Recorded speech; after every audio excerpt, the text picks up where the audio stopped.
Here's something that's going to completely change how you think about fitness after 50. You don't need dozens of exercises. You don't need an expensive gym membership. You don't even need more than 15 minutes a day. What you need are 3 specific movements that can transform your strength, balance, and mobility in ways that actually matter for your daily life. And I'm going to show you exactly what they are, how to do them at your current fitness level, and how to progress safely. But before we get to these 3 game-changing exercises, I need to tell you about the biggest mistake people over 50 make, and it has nothing to do with exercise selection.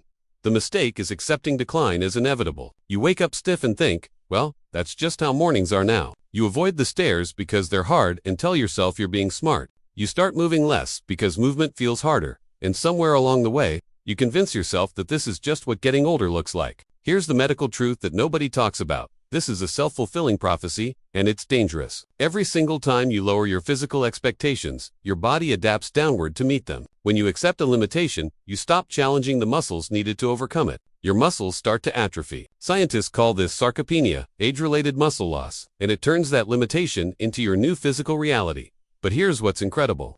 This decline is completely reversible. You don't have to accept it. You can rebuild strength, improve balance, and regain mobility with a targeted approach using just 3 exercises. You don't need to spend hours doing complicated workouts. You don't need to master dozens of movements. You just need these 3, performed consistently, with proper form and progressive challenge. These aren't random exercises I picked because they're popular. These are scientifically proven movements that engage every major muscle group essential for your independence and directly address the biggest physical challenges people face after 50. Today, I'm going to show you the one exercise that prevents falls and builds total body strength, the movement that maintains upper body power and corrects the posture problems that cause chronic pain, and the simple exercise that protects your spine and makes every other movement safer. More importantly, I'm going to show you exactly how to modify each one based on where you are right now, and how to recognize when your body is ready to progress. Whether you've never exercised before, or you used to be active and want to get back to it, these 3 movements will meet you where you are.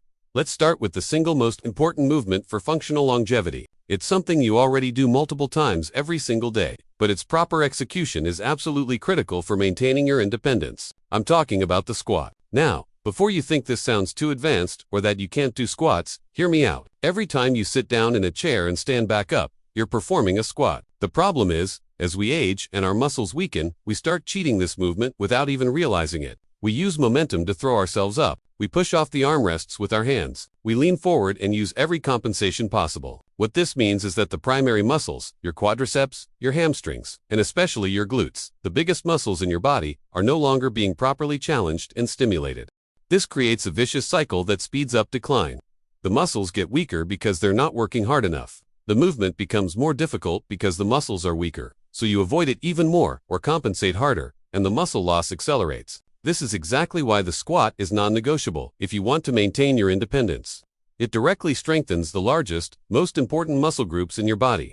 These muscles are literally the engine that powers almost everything you do. Standing up from the toilet, getting out of your car, picking something up off the floor, climbing stairs. All of these require strong legs and glutes, but the benefits go way beyond just muscle. The squat is one of the most important exercises for maintaining bone density. As a weight-bearing movement, every time you squat, you're sending a powerful mechanical signal to the cells in your hips, your femurs, and your spine to build new bone tissue.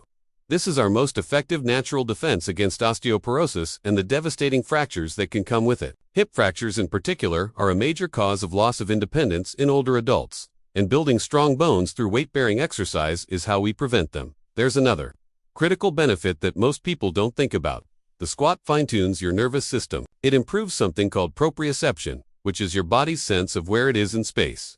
This is what allows you to instantly correct your balance when you trip on an uneven sidewalk. It's what prevents a simple stumble from becoming a serious fall. Every time you squat with control, you're training your brain and muscles to communicate better, and that translates directly to better balance and coordination in everyday life. Now here's the beautiful thing about this exercise.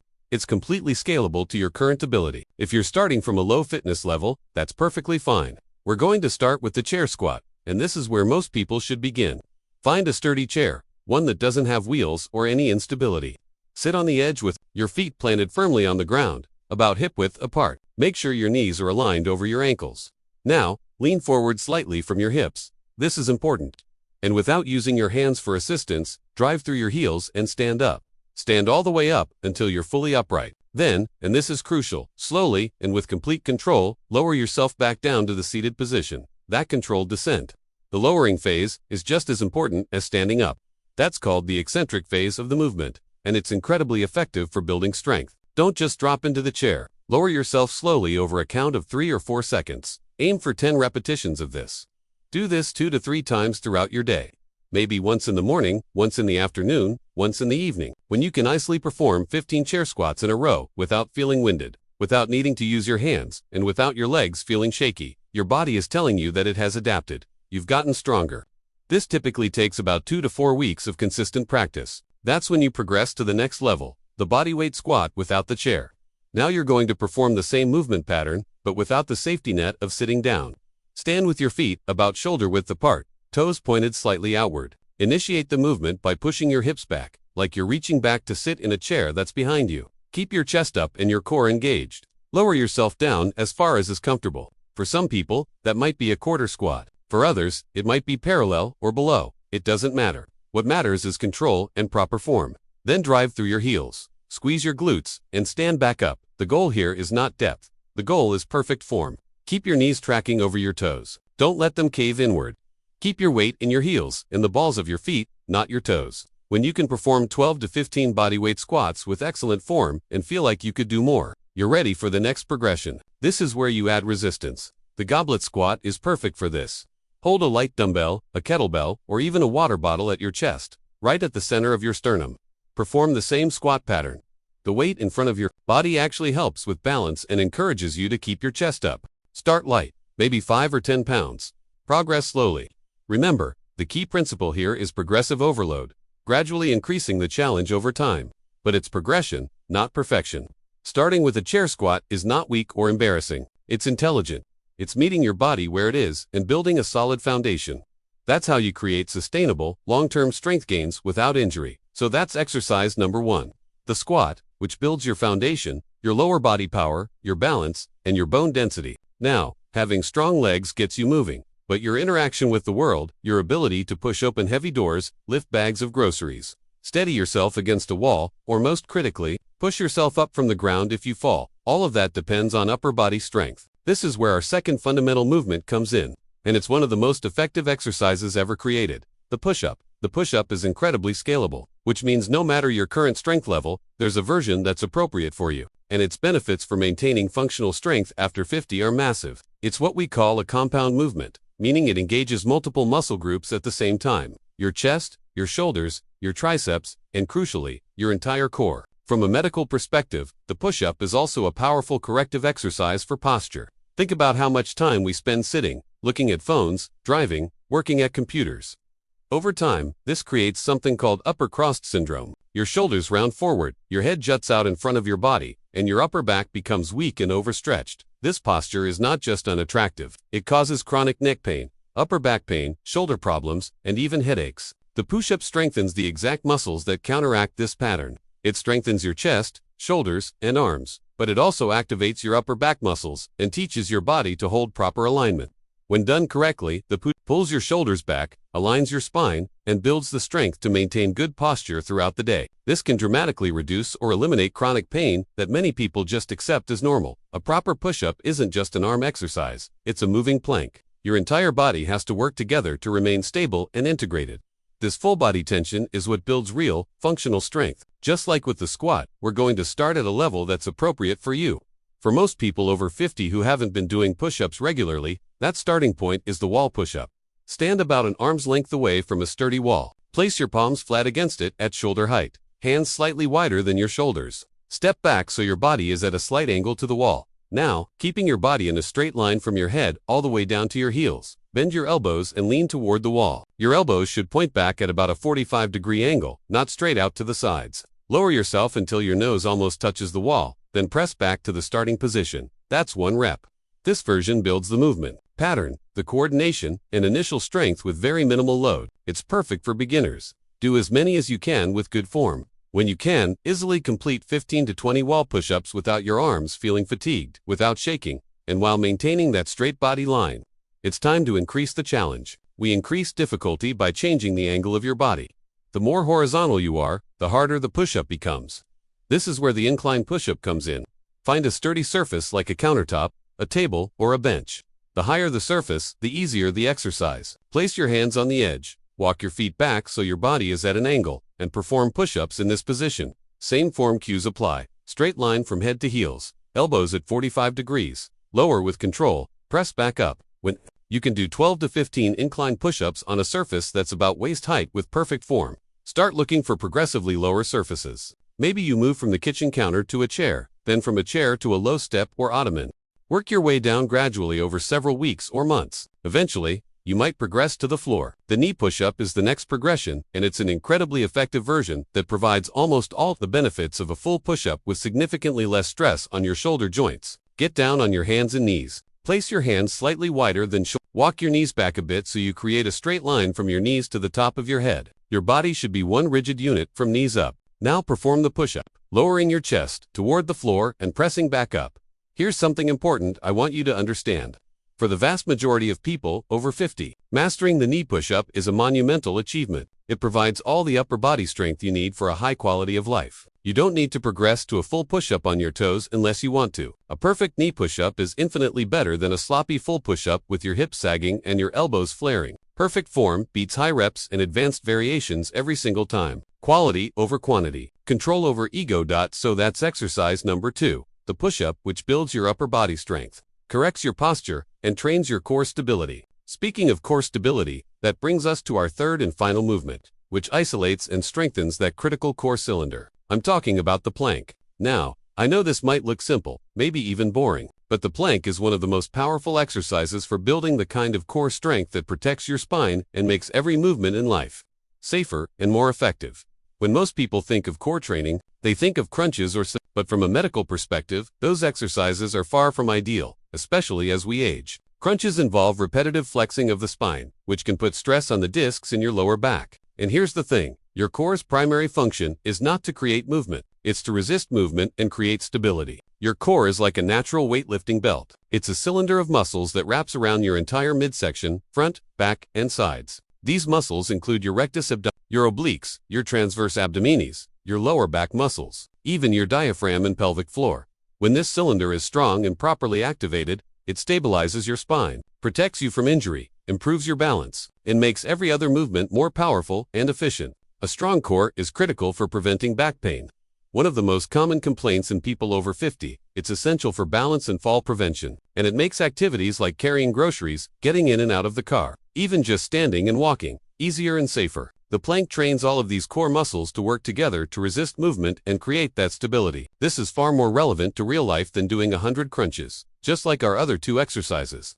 We start with the most accessible version, the wall plank. Stand about an arm's length from a wall. Place your forearms against the wall, elbows bent at 90 degrees. Step back slightly and hold this position, keeping your body straight, your core tight, and your glutes squeezed. Don't let your hips sag or pike up. Maintain that straight line. Start by holding this position for just 10 to 15 seconds. That might not sound like much, but if you're engaging your core properly, it should feel challenging. Breathe normally. Don't hold your breath. As you get stronger, gradually increase your hold time. When you can hold a wall plank for 45 to 60 seconds without losing form, without your hips sagging, and without excessive shaking, you're ready to progress. Just like with the push-up, we're going to change the angle to increase difficulty. The incline plank is next. Find a sturdy surface like a couch, a bench, or a low table. Place your forearms on it, step your feet back, and hold that straight line from your head all the way down to your heels. Your elbows should be directly under your shoulders. Engage your core by pulling your belly button toward your spine. Squeeze your glutes. Keep your neck neutral. Don't crane your head up or let it drop.